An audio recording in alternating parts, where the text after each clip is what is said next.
Shalom Bapak Ibu Saudara. Hari ini kita akan memikirkan tapi pemikiran yang sederhana, yang gampang aja, tentang beberapa pertanyaan yang saya dapatkan dari saudara ya. Nanti Anda juga bisa kedepannya bisa memberikan pertanyaan-pertanyaan ya. Yang gampang ya dijawab, yang susah kita doain dulu sama-sama ya.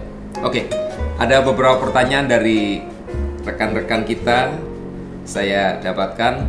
Yang pertama, apakah istri Ayub saat dipulihkan istri yang lama atau istri yang baru? Waduh, ini bahaya ini. Apakah istri Ayub saat dipulihkan istri lama atau istri yang baru? Ya. Di dalam Alkitab tidak disebutkan Ayub memiliki istri yang baru. Kalau awal kehidupannya kan kita tahu dia punya 10 anak, 10-nya meninggal dunia. Dan kemudian ketika dia dipulihkan, dia memiliki 10 anak lagi. Ya, 3 cewek dan 7 cowok. Tapi tidak disebutkan bahwa istrinya baru gitu. Jadi kesimpulan saya, istri Ayub ini adalah istri yang sama ya. Memang pernah istrinya ini ngaco gitu ya. Dia sempat ngomongin Ayub lalu bilang, udahlah, kamu masih berharap sama Allah, kutuki aja Allahmu dan kemudian matilah ya. Dan rasanya sih kemudian dia sadari ya, apalagi ketika Bapak Ayub mengalami pemulihan, saya rasa istrinya juga secara rohani mengalami pemulihan juga ya. Jadi jawaban yang ini, apakah istrinya baru? Menurut saya tidak, istri yang sama. Nah, ini mungkin pelajaran kecil bahwa orang bisa berubah ya. Kita percaya Tuhan bisa, ketika keadaan ini dibuat oleh Tuhan sedemikian rupa, seseorang itu bisa berubah. Jadi kalau Anda sedang dalam pergumulan, jangan khawatir, Tuhan pasti tolong ya. Yang penting apa? Ya untuk kita sekarang kan disuruh berdoa dengan tidak jemu-jemu, berpuasa bila Anda memungkinkan ya. Saya percaya Tuhan akan menolong. Oke, itu yang pertama. Pertanyaan kedua adalah, Salomo di akhir hidupnya apakah bertobat? Memang Salomo kan mengawali dengan sangat baik ya. Kalau kita baca dalam Amsal 4 itu, Salomo dibimbing oleh seorang bapak yang sangat takut sama Tuhan, namanya Daud ya. Jadi ketika dia di rumahnya Daud, di rumah papahnya maksudnya, di istana, Salomo diajari bagaimana takut akan Tuhan ya, hidup punya hikmat, lalu dia belajar tentang kenegaraan dan sebagainya ya. Dan sepertinya Salomo ini dipersiapkan oleh Daud untuk menjadi raja berikutnya, the next king, dan semuanya berakhir dengan tidak baik, gak enak begitu. Lalu dalam perjalanan Salomo ini kita tahu ya, istrinya tuh banyak. Bisa jadi istri-istri itu adalah orang-orang yang atau raja-raja yang mengirimkan anaknya untuk jadi istrinya Salomo supaya nggak diserang, supaya hubungannya baik, supaya ya mereka juga mendapatkan kemakmuran, kira-kira begitu ya. Dan Salomo ya terima-terima aja kalau kita lihat di dalam Alkitab, sehingga banyak banget nih. Nah, kemudian yang lebih buruk dari itu adalah istrinya ini membawa pengaruh soal penyembahan. Nah, di sini masalah yang berat menurut saya terjadi. Karena memang disebutkan Salomo karena cinta dia dibawa oleh istrinya untuk bergeser dari penyembahan yang kepada Tuhan saja dan kemudian kepada penyembahan yang macam-macam, berhala-berhala, ya ilah-ilah lain, dan memang itu membuat hati Tuhan tentu tidak suka. Tuhan tidak berkenan atas kehidupan yang seperti itu. Bagaimana akhir hidupnya? Pertanyaan yang datang ini.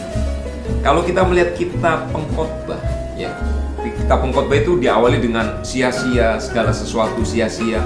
Lalu dalam pasal yang terakhir, Salomo yang menuliskannya berkata begini, di atas segalanya takutlah akan Tuhan, karena Tuhan nanti akan membawa setiap perbuatan ini ke pengadilan, entah itu baik, entah itu jahat. Jadi kalau saya tangkap dari bagian itu, Salomo pada akhir hidupnya, karena kitab Pengkhotbah itu ditulis pada Salomo umurnya sudah cukup berumur begitu. Maka kita lihat Salomo ini sepertinya menyadari perbuatannya, lalu dia bertobat dan menuliskan takutlah sama Tuhan. Dia juga menuliskan, ingat, setiap perbuatan itu akan membawa orang itu pada pengadilan. Ya, tentu perbuatan yang menyenangkan Tuhan akan diadili dengan satu cara, perbuatan yang tidak menyenangkan hati Tuhan akan diadili dengan cara yang lain. Ya, Tuhan akan memisahkan itu. Jadi singkatnya adalah, Salomo apakah bertobat? Menurut saya Salomo bertobat. Ya, dari ayat Alkitab itu. Oke. Pertanyaan berikutnya, apa kesalahan terbesar Musa sehingga tidak diizinkan masuk ke tanah perjanjian? Ya, apa kesalahan terbesarnya? Saudara, kalau kita lihat Musa perjalanannya ini kan unik gitu ya. Dia dari pangeran Mesir, ya, karena dia ketika dibuang oleh papa mamanya di Sungai Nil, diketemukan oleh anaknya Firaun, putri Firaun, diangkat jadi anak dari putri Firaun. Itu kehidupan yang yang luar biasa bagus. Jadi pangeran muda, ya, lalu dia dibesarkan, mungkin bukan calon raja berikutnya, mungkin bukan, tapi yang jelas sebagai seorang pangeran Mesir, dia pasti dididik dengan fasilitas yang terbaik. Ya. Nah, cuma entah gimana, ya, ini hebatnya pengajaran usia dini nih, pendidikan anak usia dini ya, PAUD. Dalam usia masih sangat sedikit ya, saya nggak tahu berapa dia disapih oleh mamanya ya, berapa tahun gitu, apakah sampai 5 tahun di bawah asuhan mamanya ya. Dia tuh sadar bahwa dia adalah orang Israel.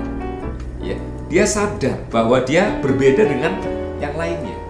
Jadi ada kesamaan sama orang-orang yang diperbudak yang ada di luar istana.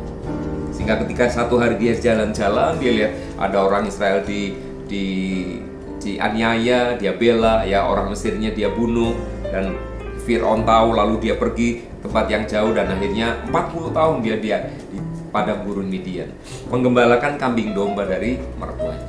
Ya, itu masa pelatihannya. Kemudian Tuhan panggil dia untuk membebaskan orang Israel dari Mesir menuju tempat yang namanya tanah perjanjian. Tanah yang dijanjikan oleh Tuhan kepada Bapak Abraham. Nah, dalam perjalanan kalau kita ingat ya, bangsa Israel ini sering sekali komplain. Ya, kita nyebutnya manusiawi barangkali ya. Kalau Anda nggak punya, atau kita nggak punya air 2 hari, 3 hari juga mungkin keki juga.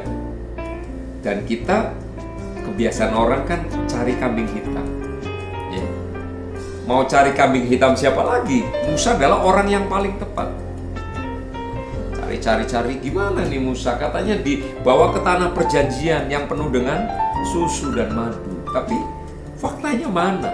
Ya, mereka mana? Air aja nggak ada. Lalu Musa ya doalah sama Tuhan.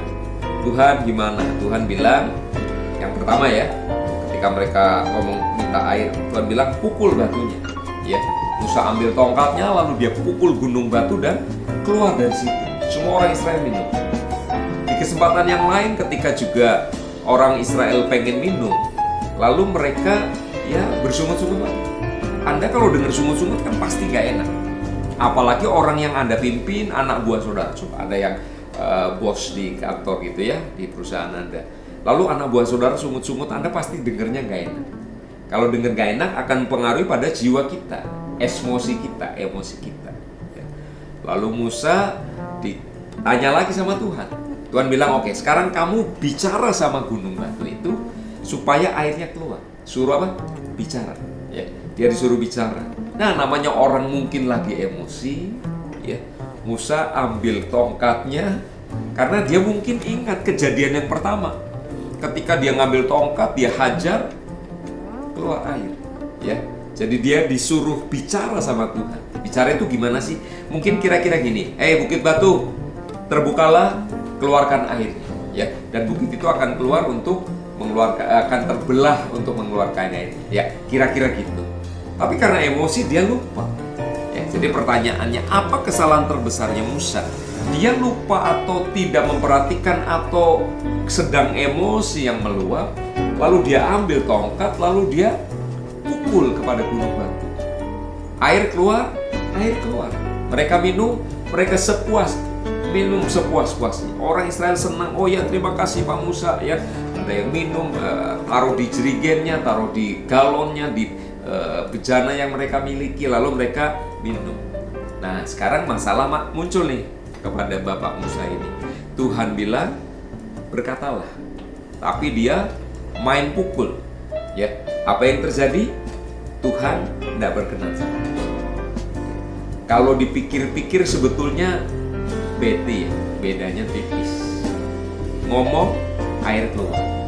Pukul, air keluar juga. Tapi caranya dalam hal ini, ya, caranya sangat Tuhan perhatikan. Jadi, ya ini pelajaran buat kita semua, ya, terutama para pemimpin. Kalau kita para pemimpin, keakuratan itu rupanya Tuhan tuntut lebih dari yang bukan pemimpin. Ya. Ngomong, air keluar. Pukul, air keluar. Kalau kita ngomong gini, yang penting kan airnya keluar. Iya sih. Tapi cara yang Tuhan suruh dengan cara yang Tuhan tidak suruh itu rupanya beda. Ya. Nah, efek yang berbeda itulah yang kemudian berakibat pada Musa. Tuhan bilang, oke, kamu cukup sampai di sini. Jadi Musa tidak bisa nyebrang ke tanah perjanjian. Tuhan bilang, kamu naik ke atas bukit, kamu lihat semuanya, ya. Kalau Anda sekarang pergi ke negara Yordania, Jordan, ya, di sebelah timurnya Israel, kita akan dibawa ke satu gunung, ya. Lalu di gunung itu sekarang ada gereja besar di situ.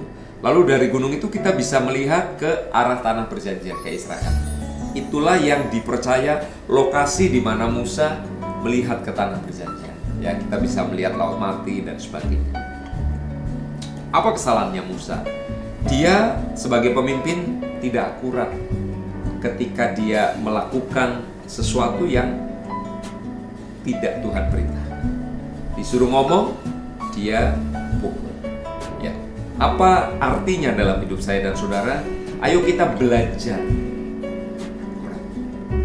Belajar untuk akurat, belajar untuk tepat. Ngerti Tuhan maunya apa kira-kira? Tuhan maunya apa sih? Ya. Lalu kita belajar untuk ya. Saya ngopi dulu sedikit.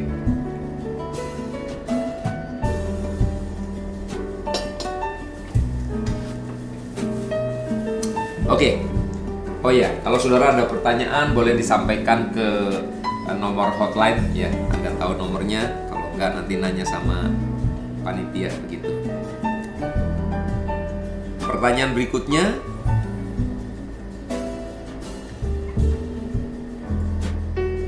apakah malaikat memiliki jiwa yang berisi kehendak bebas terkait Lucifer yang ingin menyamai Allah?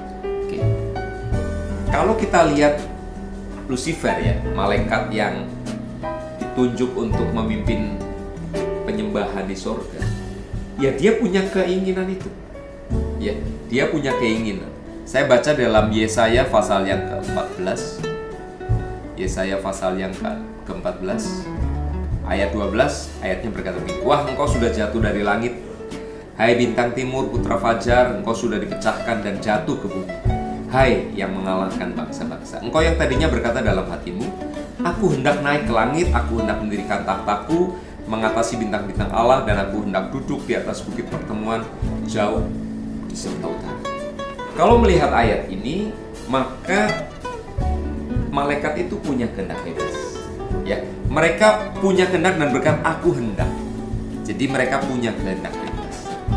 Mereka adalah apa ya? Makhluk-makhluk surgawi sebetulnya.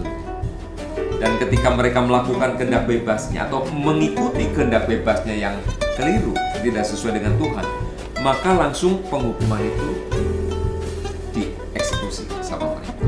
Ya, mereka langsung dijatuhkan, dijauhkan dari hadirat Tuhan. Jadi pertanyaan, apakah malaikat memiliki jiwa yang berisi kehendak bebas? Yang jelas mereka memang terlihat ya memiliki kehendak bebas. Jadi mereka bisa tetap ngikutin Tuhan atau mereka tidak ngikutin Tuhan sepenuhnya begitu. Dan ternyata banyak yang melakukan. Ya. Manusia, ya jelas manusia diciptakan dengan kehendak bebas sehingga bisa mengambil A atau mengambil B. Ya, oke. Saya rasa itu jelas. Saat seseorang meninggal, apakah hanya roh yang kembali ke kekekalan atau juga jiwanya? Manusia kan terdiri dari roh, jiwa, dan tubuh. Ya, Anda nanti baca saja 1 Tesalonika 5 ayat 23. Roh, jiwa, dan tubuh. Ketika seseorang meninggal dunia gitu ya, kita dengar berita si A meninggal dunia, si A berpulang, si A dipanggil oleh Tuhan. Apa yang pergi gitu. Nah, kalau saya perhatikan di dalam jiwa itu kan ada perasaan, pikiran, ada kehendak, ya, kemauan. Kalau kita perhatikan perumpamaan Tuhan Yesus tentang orang kaya dan Lazarus, orang kaya ini kan masuk ke penghukuman. Ya, dia masuk ke tempat penghukuman. Lalu di tempat penghukuman itu dia haus banget. Dia kepengen setetes saja. Bisa bayangin nih, kalau kita haus kita bisa minum air ya, kita punya 2 gelas, 3 gelas kita bisa minum. Ini orang pengen setetes. Setetes itu berapa sih harganya di bumi air setetes? Bisa dibilang nggak ada harganya. Kalau ini gope nih, gope rupiah. Setetes itu berapa? Ini ribuan tetes ini. Ya, setetes itu nggak ada gunanya. Nah, di sana dia masih rasa yang namanya haus. Ya, dia masih punya keinginan. Nah, keinginannya apa? Dia tahu nih bahwa dia nggak bisa ke mana ya? Ke bumi lagi. Ya, sepertinya ada kesadaran dari orang ini bahwa dia nggak bisa ke bumi. Ya, saya baca di dalam ayat yang ke-24, Lukas 16 ayat 24. Ya. Karena orang kaya ini mati dan kemudian namanya alam maut, di satu tempat alam maut. Ayat 23 dia dibawa ke alam maut.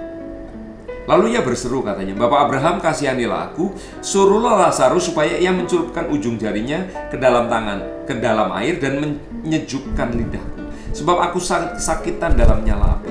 Bayangin, supaya nyelupin nanti ada tetesan yang paling tidak menyejukkan sedikit lidahnya dan mengurangi penderitaannya. Itu yang dia pikir bisa dilakukan oleh Lazarus. Ya. Nah, ketika Bapak Abraham bilang, nggak bisa. Ya, antara sini ya pangkuan Abraham dengan alam maut itu tidak ada jembatannya, ya, nggak bisa lewat. Jadi sama sekali terpisah. Lalu orang ini bilang begini, ayat 27 ya. Kalau begitu, aku minta kepadamu Bapa, ya maksudnya Abraham, supaya engkau menyuruh dia ke rumah ayahku. Sebab masih ada 5 orang saudaraku, supaya ia, Lazarus, memperingatkan mereka dengan sungguh-sungguh agar mereka jangan masuk kelak ke dalam tempat penderitaan ini. Jadi dia itu masih punya rasa kalau bisa saudaranya jangan masuk ke tempat itu. Ya. Kalau bisa saudaranya ini bisa bertobat, kira-kira gitu. Ya, tidak masuk ke tempat yang namanya alam maut, saudaranya bertobat dan nggak masuk ke sana. Itu yang dipikirkan oleh orang ini. Artinya kalau saya lihat ini berarti dia masih punya semacam perasaan ya, supaya saudaranya nggak datang ke tempat ini. Jadi pertanyaannya, saat seseorang meninggal apakah hanya roh yang kembali ke kekekalan atau juga jiwa? Di mana di dalam jiwa ada pikiran, perasaan, ada kehendak. Dia masih punya kehendak. Tolong dong tetesin ya. Dia masih punya pikiran sedikit bahwa saudaranya jangan sampai. Jadi kalau Lazarus pergi ke sana ya, karena Lazarus kan ke pangkuan Bapak Abraham, ke kumpulan orang-orang percaya. Jadi diharapkan saudaranya itu bisa ngikutin jejaknya Lazarus. Sudah ikut aja sama Lazarus, selamat menuju surga ya. Tapi orang ini dia dengan kesadaran itu ya nggak bisa juga. Lazarus nggak bisa ya. Nah, yang kita dapatkan dari perumpamaan Tuhan Yesus ini, apakah jiwanya itu ada? Jiwa ada perasaan, ada kehendak. Jawabannya iya ya. Jadi yang disebut dengan roh dan jiwa itu kan jadi satu kesatuan, itu yang berangkat ke alam maut. Untuk Lazarus ya dan orang percaya itu masuk ke taman Firdausnya Tuhan ya. Bahasa yang lain adalah pangkuan Bapak Abraham, di mana tempat orang-orang yang beriman menuruti jejak iman Bapak Abraham itu berkumpul bersama-sama ya saudara. Jadi jawabannya seperti itu. Oke. Pertanyaan berikutnya, penginjilan malaikat apakah alkitabiah? Nah, saya tidak tahu nih, maksudnya tepatnya yang penginjilan malaikat ini apakah yang terjadi sehari-hari, ya. Karena di dalam kitab Wahyu, ya, kitab Wahyu itu malaikat disebutkan ketika sudah matang tuayan, maka malaikat juga menuai, ya. Oke, dalam Wahyu pasal 14 ayat yang ke-15 dikatakan, maka keluar seorang malaikat lain dari bait suci, ia berseru dengan suara nyaring pada dia yang duduk di atas awan, ayunkanlah sabitmu itu dan tuailah, karena sudah tiba saatnya untuk menuai, sebab tuaian di bumi sudah masak. Jadi akan ada semacam aba-aba di mana malaikat ada waktunya untuk menuai, ya. Tapi apakah sekarang, kalau ditanya, Pak, itu akan terjadi nanti di akhir zaman, ya, apakah sekarang yang namanya penginjilan malaikat itu ada? Nah, sekarang gini, Yesus secara umum menyuruh murid-muridnya melakukan penginjilan. Pergi, beritakanlah Injil, ya. Lalu muridkan semua bangsa, ya, jadikan semua bangsa muridku. Kamu akan jadi saksiku di Yerusalem, Yudea, Samaria sampai ujung bumi. Jadi yang diutus adalah murid-murid. Murid-murid disuruh pergi untuk memberitakan Injil. Nah, namun dalam perjalanan kan kita juga tahu ada beberapa orang yang dikunjungi oleh Tuhan Yesus. Ada orang yang juga dapat kunjungan malaikat. Lalu mereka jadi percaya sama Tuhan dan lain sebagainya. Nah, Cornelius dalam Kisah Rasul pasal 10 pernah dikunjungi malaikat, tapi bukan untuk pemberitaan Injil si malaikatnya. Cornelius disuruh manggil Simon Petrus. Malaikat itu kasih tahu. Lalu dia panggil Simon datang, lalu dikasih pemberitaan Injil, lalu bertobat. Jadi tidak langsung oleh malaikat, ya. Tapi dalam perjalanan, ya, kita juga tahu ada orang-orang yang mengalami pengalaman supranatural yang sepertinya dikunjungi malaikat, juga dikunjungi oleh Tuhan Yesus. Itu terjadi, ya. Kalau yang itu katakanlah di luar pemikiran kita, ya. Jadi kalau pertanyaan ini, apakah penginjilan malaikat, apakah Alkitabiah? Faktanya itu terjadi, ya, faktanya itu terjadi. Bahkan Yesus bisa datengin sama orang. Tapi untuk kita harus sadari, kan obrolan ini atau omongan ini, pembicaraan ini harus ada ujungnya.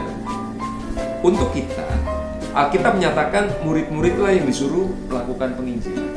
Jadi ayolah kita yang melakukan. Kita jangan berdoa, Tuhan suruhlah malaikatmu pada si A atau si B atau si C, ya.